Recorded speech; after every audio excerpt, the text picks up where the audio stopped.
Hey guys, welcome back. Look at my printer, it's completely messed up. Filament wasn't feeding properly and print kept failing.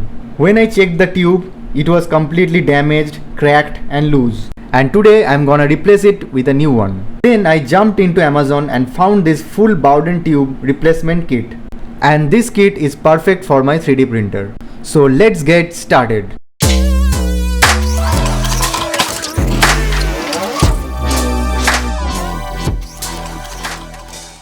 So these are the components comes in this package. At first we got 4 couplers and 2 nozzles, then a PTFE tube. Quality is better than the old one. Then I got a tube cutter.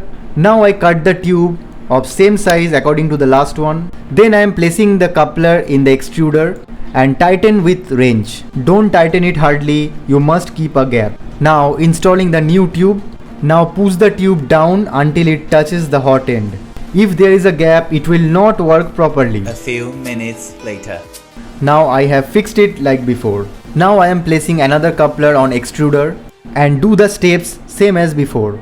Now every installation is done, but don't forget to locking the clips. Now let's do a sample print to check the print is working or not.